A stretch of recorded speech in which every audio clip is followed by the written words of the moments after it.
It's my sister's birthday drinks tonight, and to save her some money and score myself some serious brownie points, I'm going to cater it for her. There's a lot of different people coming, so we're going to need a wide range of flavours to please everybody. For this reason, I'm going to serve finger food, but time's ticking and I've got to get started.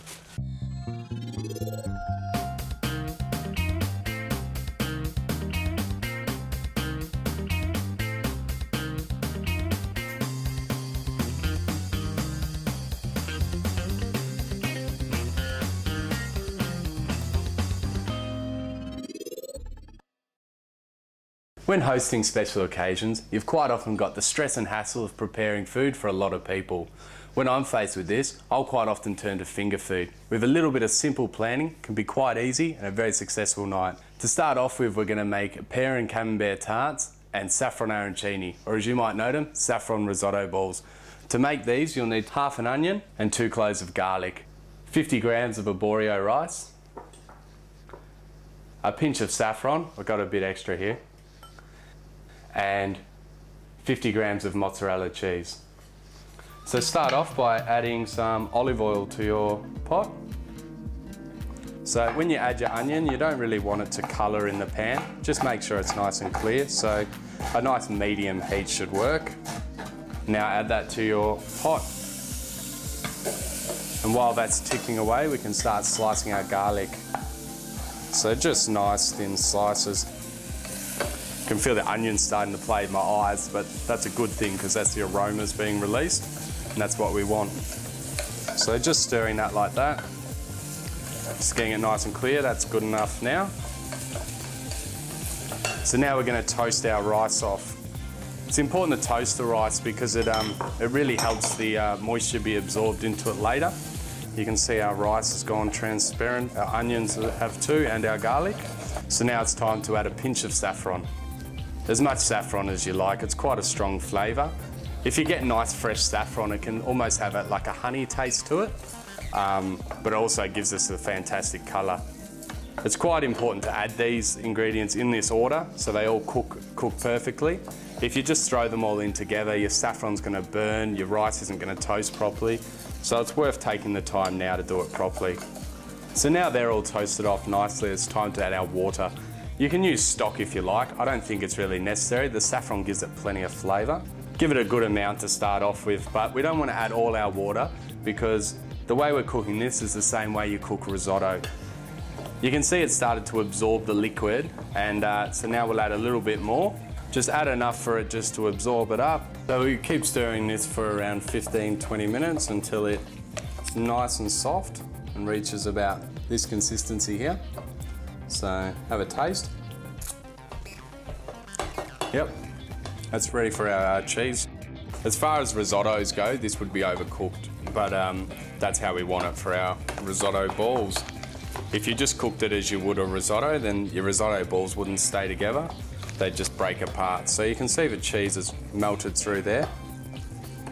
And that's ready to go in the fridge.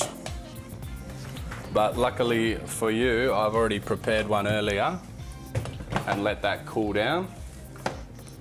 And that one's ready to roll. So you can see it's thickened up quite a bit and the cheese is set in there and the rice is also set. We'll need our crumbing station as well. Just your basic crumbing station with your breadcrumbs, plain flour and just eggs beaten with milk, your egg wash. When you add milk to the egg wash, it helps loosen it off a little bit. So just start off rolling them in your hands. So I might just do 6, I think, to start. So just get them all in there at once. Do all your balls, you know, in one step at a time with all of them. So I'm just going to keep one hand dry as well. And that sort of helps keep everything a bit cleaner. So just rolling them lightly through the crumbs like that and onto your tray. So that's the last one there. I'm going to bake these in the oven today, but if you really like them deep fried, that's fine. Just make sure you hand around some serviettes. They'll take around 8 to 10 minutes in the oven, which gives us time to start on our pear and camembert tarts. So to make our tarts, we need to roll out our puff pastry. So being careful not to add too much flour when we do this. Just enough to stop it sticking to the bench, because it will actually absorb the flour and make it quite dry. So you don't want to roll this out too many times because puff pastry is made up of layers of dough and butter, and you just mess with those layers if you roll it out too many times. So trying just to roll it out once is ideal. And from this now, we just want to cut out some shapes. Whatever size you think, just remembering that people have got to eat these with their fingers, so you don't want it to be too big or too messy. When you've got leftover puff pastry, just make sure you just fold it like that because it keeps all the layers nice. So now we've got our little pie bases, or tart bases I should say. We need to prick them. When you prick them with a fork like this, it stops them rising up too high, because if you don't prick them, the cheese and all the rest of the ingredients can be pushed off them. So they go onto our tray. To go on top of our tarts though, we've got camembert, sprig of rosemary, and 1 pear. We're just going to give these a little wipe with some egg wash. This helps the colour come out of them. So just a nice slice of cheese onto each one. Our cheese is going to melt and it'll go over the edges of it and things, but all the flavour from the cheese will stay on the tart, and most of the cheese will stay on. So don't get too worried if the cheese starts spreading all over the tray. And on top of our cheese, we're going to add our pear. So again, just a nice slice for each, and just place that on top of your cheese. On top of this, we're going to add some of our rosemary now. You don't need to chop it up or anything, just put it on top. Just putting them in the oven. So these will take around 10 to 12 minutes, but thanks to the magic of television, they're going to catch up to the risotto balls and they'll be ready at the same time, which is now.